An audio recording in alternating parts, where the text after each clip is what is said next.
मूकं करोति वाचालं पङ्गुं लङ्घयते गिरिं यत्कृपातमहं वन्दे परमानन्दममाधवम्।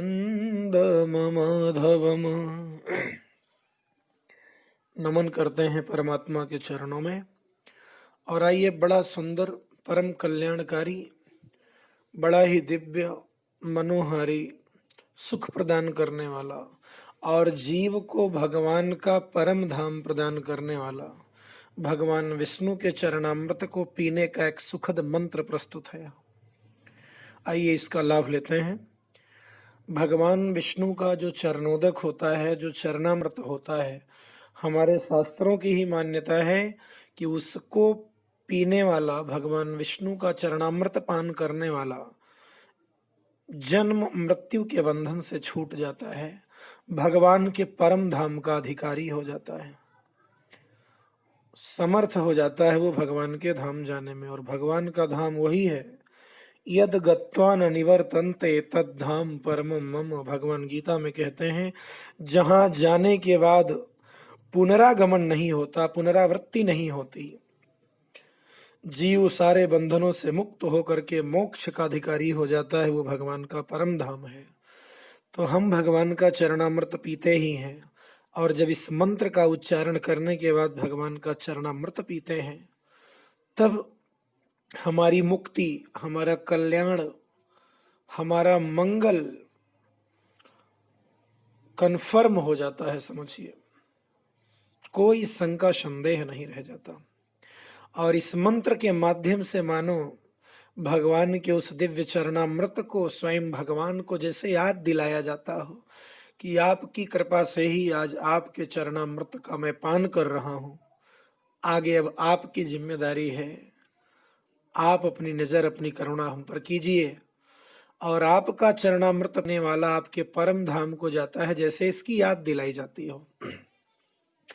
किसी ने कहा कि भगवान या भगवान का चरणामृत भूल जाता है क्या, कि हमें क्या करना है। धरती पर आने के बाद तो भगवान भी भूलते हैं, मानव का स्वभाव ही है भूलना। तो जब भगवान भी मानव बनकर धरती पर आते हैं तो लीला के कारण ही सही, लेकिन भूलते तो वो भी हैं कुछ चीजें।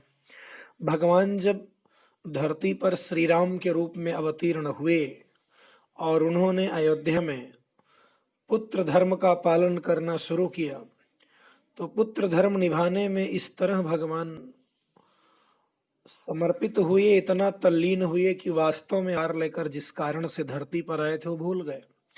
बड़ी सुंदर पंक्तियां हैं इसके लिए। पालन करने में पुत्र धर्म इस धाम को भूल गए, अवतार लिया जिसके कारण उस बड़े काम को भूल गए। आखिर प्रकृति कब छोड़ेगी, उसने यूं याद दिला ही दी, पृथ्वी पर पृथ्वी के पति की निद्रा इस भांति छुड़ा ही दी। तो भूलते तो भगवान भी हैं।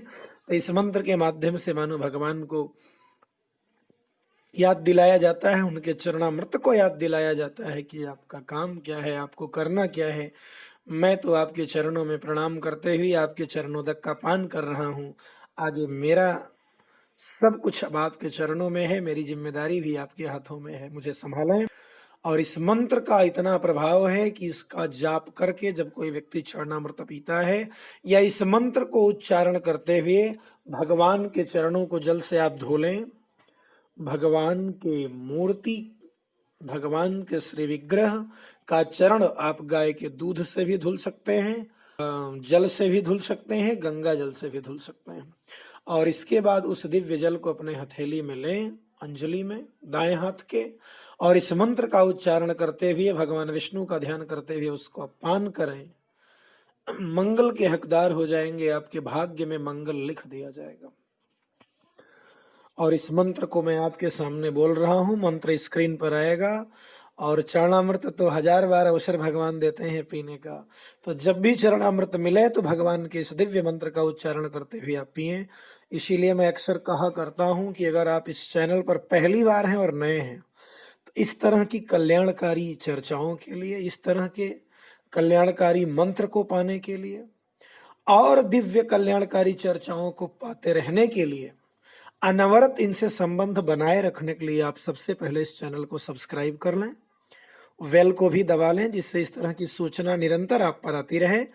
आपको जब भी अवसर मिले तो उसे कम से कम आप देख सकेंगे, सुन सकेंगे, और पता नहीं कब इसमें कौन सी कल्याणकारी चर्चा हो जिससे हमारा आपका जीवन बदल सकता हो। तो मंत्र मैं बोल रहा हूं, मंत्र स्क्रीन पे आएगा, इसको आप कंठस्थ कर सकते हैं और इसका लाभ जीवन पर्यंत लें और दूसरों को भी आप शेयर के माध्यम से पहुंचा सकते हैं इसको। मंत्र इस प्रकार है। अकाल मृत्यु हरणम सर्वव्याधि विनाशनम विष्णोः पादोदकं पीत्वा पुनर्जन्म न विद्यते। इसको चरणामृत मंत्र ही कहते हैं। एक बार और। अकाल मृत्यु हरणम सर्वव्याधि विनाशनम विष्णुपादोदकं पीत्वा पुनर्जन्म न विद्यते।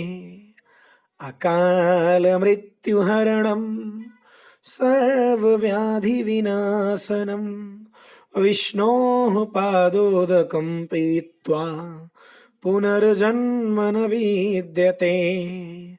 आप इस मंत्र का लाभ अपने जीवन में लें। अगली चर्चा अगले बार फिर करते हैं। तब तक के लिए भगवान के चरणों में प्रणाम करते हुए सबको धन्यवाद।